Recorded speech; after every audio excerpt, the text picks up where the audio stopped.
Hello, it's Sondra here in her garden. You can't see me, but here's my hand.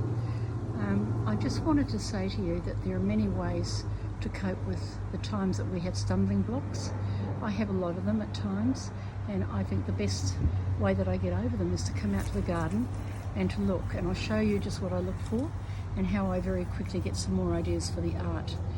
I look for many different things. I'm going to start up here, looking at all the different plants. For example, here's one called Mother-in-law's Tongue, and you can see just on this the different designs and shapes here.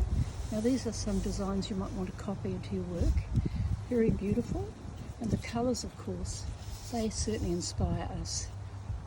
We have this shape here, these little round kidney shape. Every shape or every leaf in a garden is quite different from the other one. You have to really look hard to see the differences, but there are differences. Small they may be, but they are there. So that's a lovely design that one there if you're into floral art and that. I've always loved this. I can't think of its name, but the colours are divine here. Look at the colours in this here and the shape. And you can actually use this in your art. You can actually get this, trace it around on the canvas, trace the shape around and use that as part of your leaves. And that's a really good way to make your art interesting. So, and the colours, of course. This you've got the, I'm going to pull this one up now. This is quite a beautiful one here. Love this.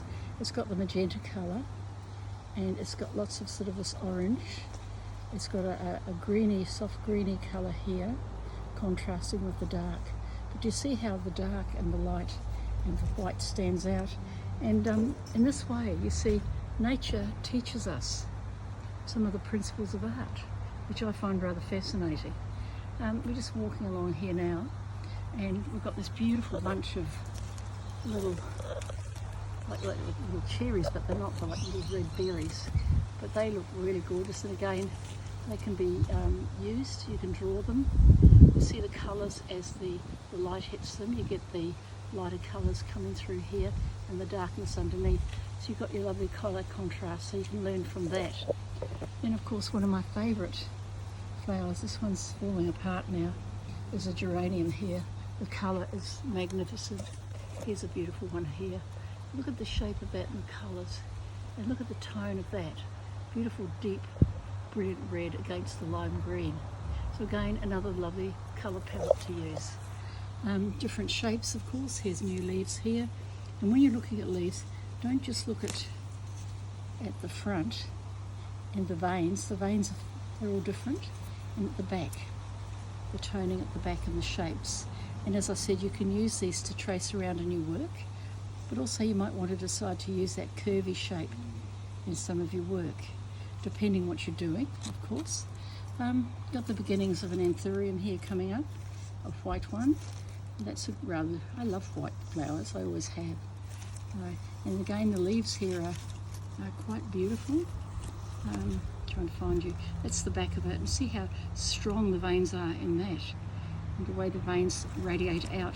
You could use that in some of your abstract artwork, that design, for example.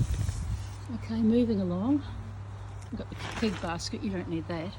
This is another one of those beautiful flowers we were looking at before. I've just forgotten the name again. I keep forgetting its name, but that's okay. And again, the colours are divine. The leaves are a totally different shape. I'm going to break one off from the others. And interesting, see the tonal factors here coming through. You've got the light green, the dark green, and this is quite inspirational for your art. If you're looking for greens, and you can mix your greens to match these colours, and you'll find you'll be very much in tune with nature, and your work will look like it coordinates really nicely around the canvas. Moving on here, we've got this beautiful pink, tiny little blossom here coming through. It is springtime in Brisbane, so we've got these little blossom flowers, and when you get up close, they really are rather beautiful. Oh, and the other thing I was just noticing, you see this tiny little inspiration at the back. It's got these little bits of the metal, and it's a dead flower, but again, that can be used. Our This flower I absolutely love. It's a climbing flower and it looks beautiful when you climb it up and over a trellis or something. But I find it does really well in the garden here, and it's really moving quite well and always looks beautiful. There's another one of them. I've got quite a few of these. I'm walking along doing a bit of gardening while I'm here. There's the anthurium I was talking about before. Look how lovely that looks. We saw the one that was closed. Now we've got the open one. And you've got that interesting tactile in here, which interesting, isn't it? And the shapes and the designs, the seed head it is really. And there's your back of it. And again, the leaves to match the colours, the dark green, the light green, the yellow green, the touch of white. And at the back, you've got the very strong veins in the leaves. I would probably suggest that you actually go out to your garden and look at what you've got and draw some of these. Just get a little artist book and just draw, maybe coloured pencils, pastels, whatever you like, paints if you wish. But all these, if you start drawing shapes you'll find you'll get better and better and better at drawing. So when you're drawing a flower, if you're into floral art, you'll find this would be a good one to copy, because look how all the different petals are different sizes and at different tonings. If you look really close, you get the yellow bit in the middle, and then comes the grey bit towards the end, and the creamy colour with the pure white. So white is not white, but white is many colours of white. That's the chrysanthemum there. I was given that Mother's Day by my daughter-in-law. Here we go, this lovely flower. I've got 3 pots of this. You've got your white anthurium here. I'm not very botanical with the names, but I know what I like. And this is a beautiful leaf here. I'll just try and find a really nice one for you.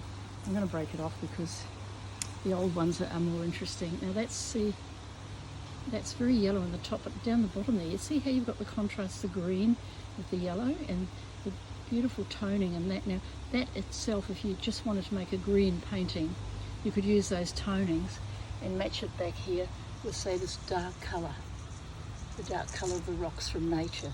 So you see, nature does have a wonderful influence on our art. Coming along here, we've got these beautiful rocks, nice shapes here.